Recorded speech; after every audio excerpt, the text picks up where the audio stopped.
Hello, everyone. Welcome to GNU according to CD, that is Government of National Unity. So, guys, I have brought this brother before onto this channel, and I wanted you guys to hear how Orania was well put together. And he said some very, very, very important points for people that don't understand the whole concept of Orania.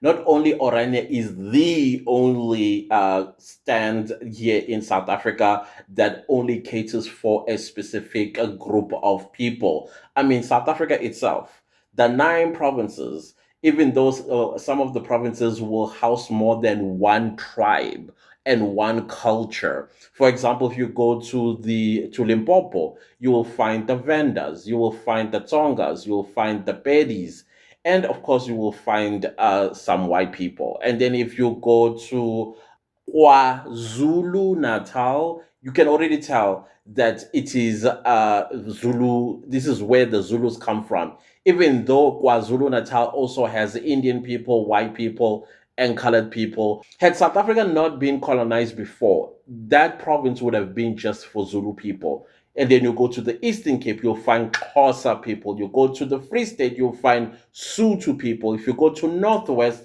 you'll find Tswana people, etc. and so on. So Orania, you will find Afrikaners who happen to be white people. So our constitution enshrines the respect of each culture, but it does not encourage a division.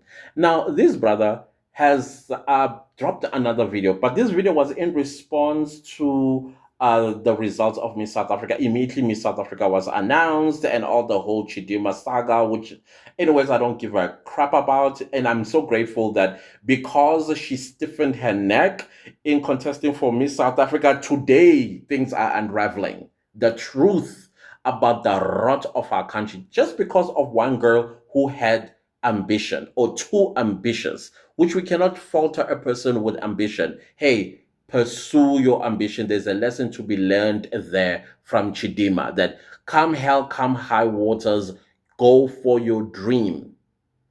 But make sure that it is not induced.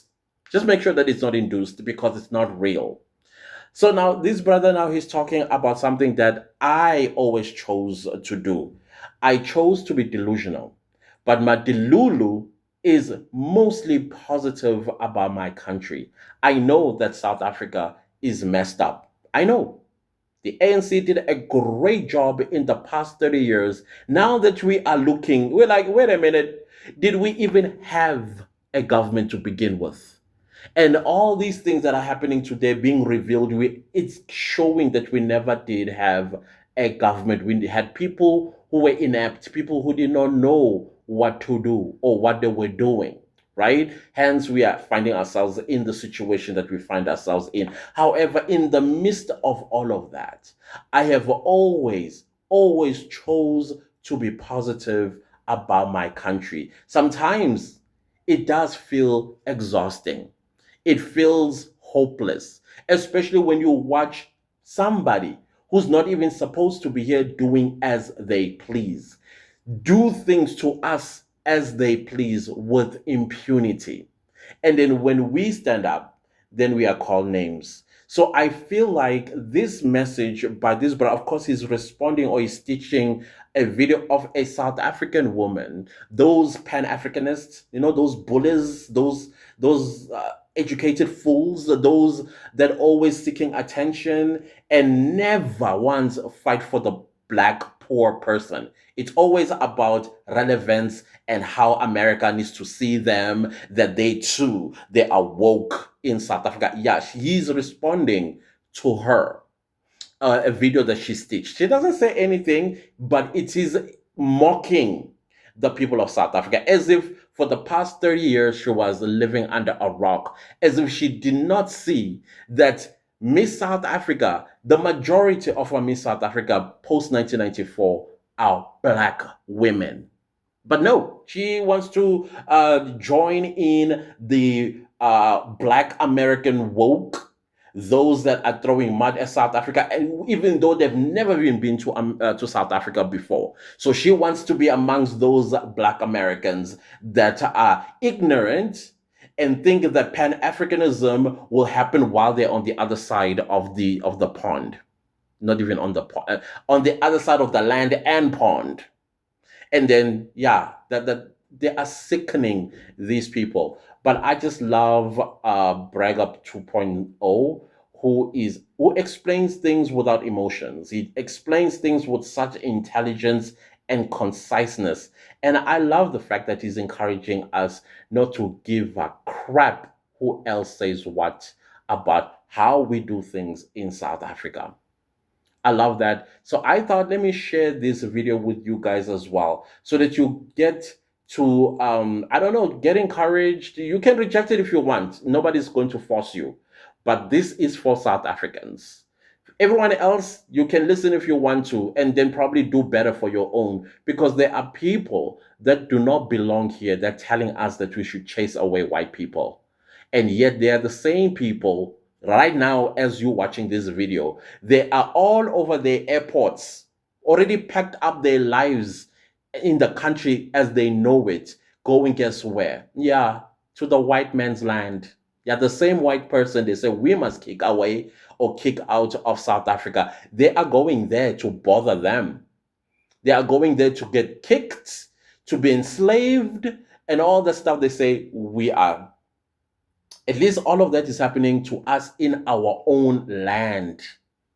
In our own land, we're bothering nobody. Go to our Tambo as you're watching this video. Go to our Tambo and count how many South Africans have packed up their lives and running away from South Africa, even though things are tough.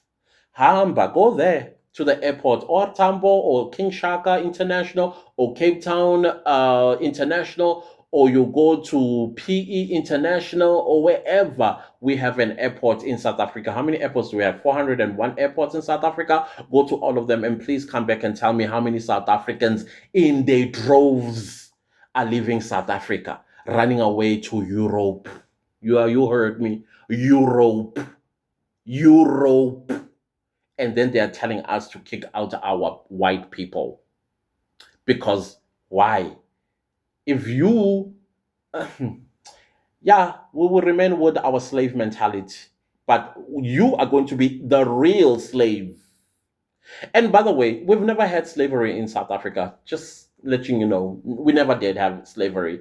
So just because your forefathers sold black people to the slave traders, now you thinking the rest of Africa did the same thing as your forefathers did. Yeah, we don't talk about it because we want to protect your feelings as black people. But the truth of the matter is your forefathers, who are black people, sold black people to slave traders.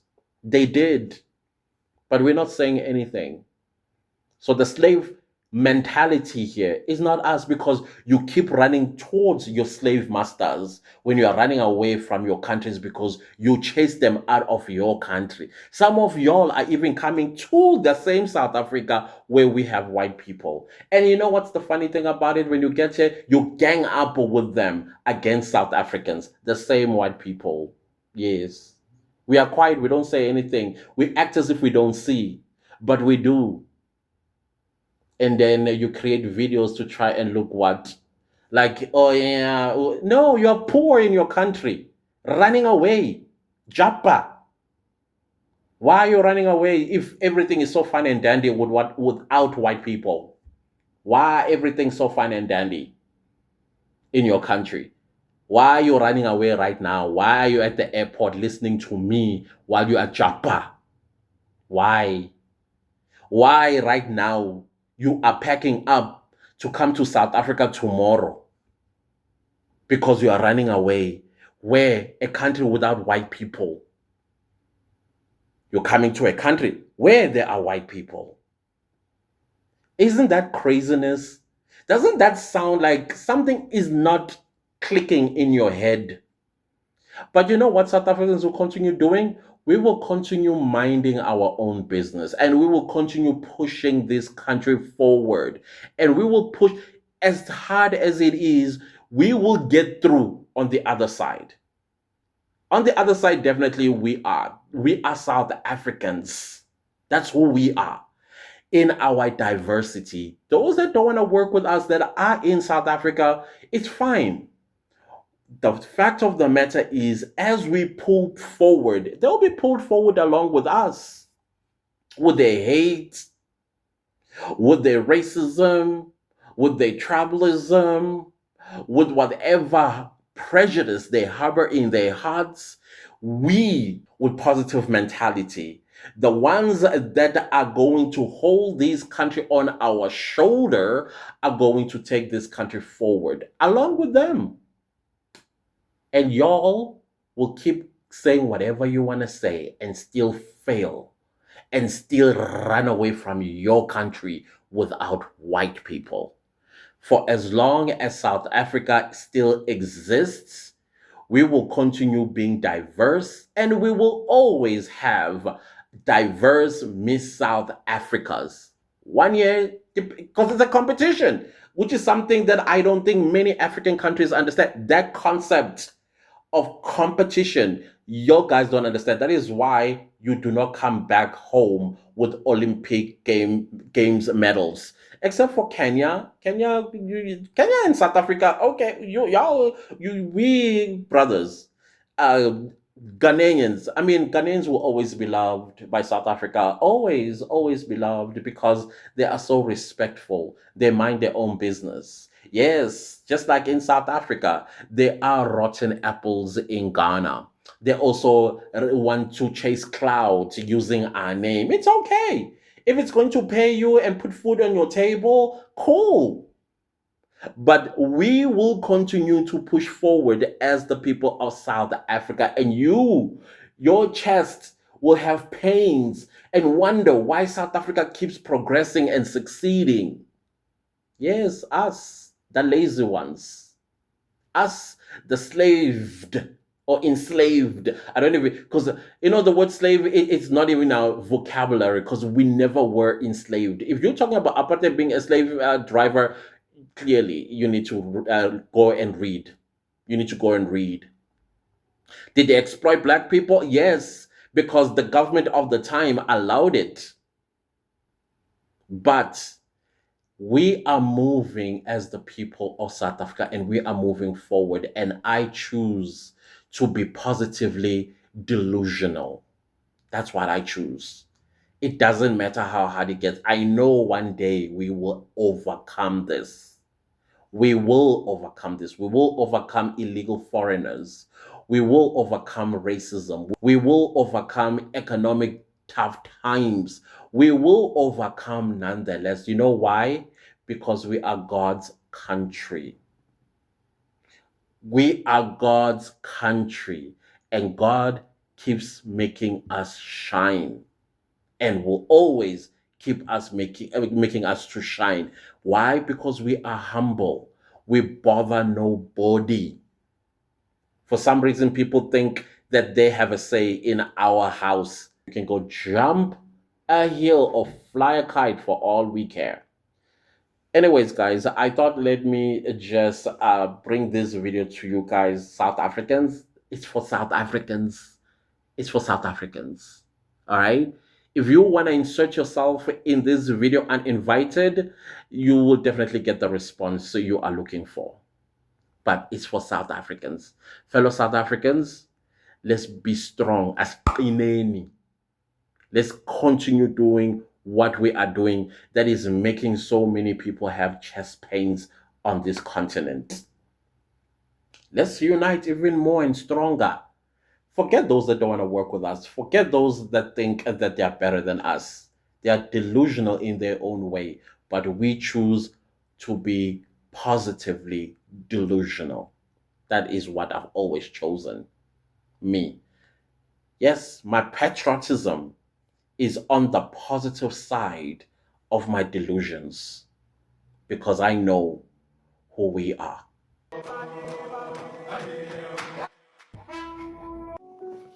Thank you very much for your video. I've learned a lot from you. I'm not going to lie. I've watched a couple of your videos, and I found you very educational and informative. But on this particular one, I found it a little disingenuous. Because everybody who's watching the show, I'm not saying you, I'm saying the content created in and of itself, or maybe there's a perspective that I didn't take a look at in order for me to have a proper conclusion, I guess. Maybe I'm wrong, but that's what I got, right? And that's okay. I'm allowed to differ from you. South Africa, or the Miss South Africa beauty pageant, and understand that was Miss South Africa. And South Africa is a rainbow nation, whether you or I like it or not. Rainbow nation doesn't necessarily mean that South Africa is a racial utopia. It doesn't mean we're friends. It doesn't mean we're family. It doesn't mean we love each other as the different races of our country. It just simply means that we acknowledge that in this country, we do not only have black people, we have white people, we have brown people, and to a certain extent, we also have yellow people. Hell, for all we know, we might even have some reds living among us. But that's another story. So that is what Rainbow Nation means. So that white woman does not represent whiteness. She doesn't represent blackness, no color. She doesn't represent race. She doesn't represent culture. She doesn't represent a cultural expression. She represents a nation. And that is what she was selected. She is the face of our nation. In the year 2019, the face of our nation, from this perspective, was a black woman, by the name of Uzosbini Tunsi, a beautiful black woman who was crowned Miss South Africa in 2019. It's not only black people who voted for her. People of other races also contributed to her win. People of other races also saw her worthy. Maybe not all black people voted for her anyway.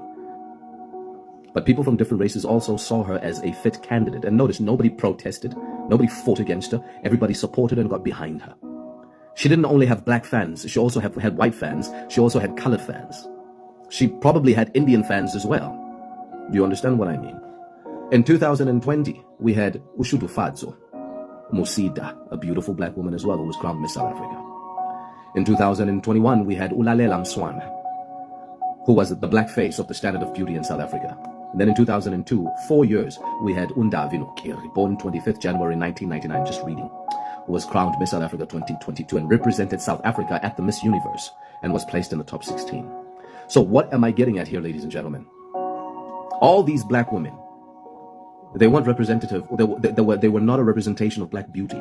Although many black people may have interpreted it that way, but in actuality, she was a representation of South African beauty. That's it. The same way that this white woman is not a representation of white beauty, she is a representation of South African beauty.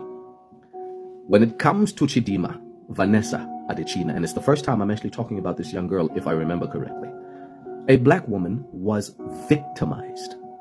Do you hear me? In order for her to be where she is. I think at this point that's more important. How many of us are seeking justice for the victim? Or do we not care? Or is this PR campaign of blackness more important than the actual victims of black on black crime?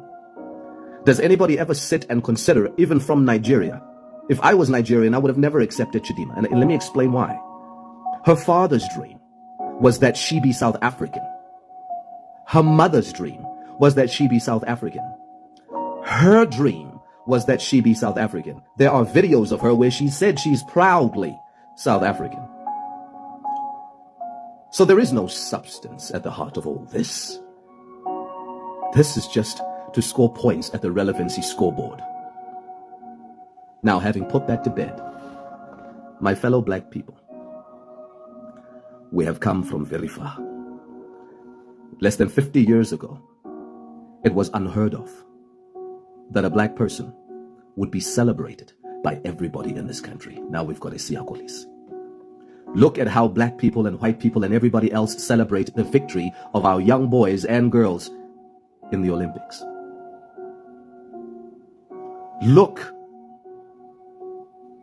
We have intellectuals in this country who are celebrated, known and unknown, who are celebrated and respected, not only by black people, but by other races. These things were unheard of less than 50 years ago. If that to you is not a miracle, then you are beyond even the help of Almighty God. Not so long ago, poverty was indicative of blackness to a plateau of damn near 100%. And now, poverty is sitting at 65%. 65% of 44 million, you're looking at about over 26 million black people living beneath the poverty line. But on the other hand, you're looking at about over 14 million black people living above the poverty line. That's more than the population density of white people in this country holistically. Tell me that that's not progress. It was unheard of that black people will become the captains of industries. You need to start seeing your country in a positive light. You need to understand that the revolution and salvation, upliftment, evolution, whatever it is you call it, it's not a moment. You are not going to see the complete emancipation of black people in your lifetime. It's not going to happen, because that which took centuries to break is not going to be fixed in less than that.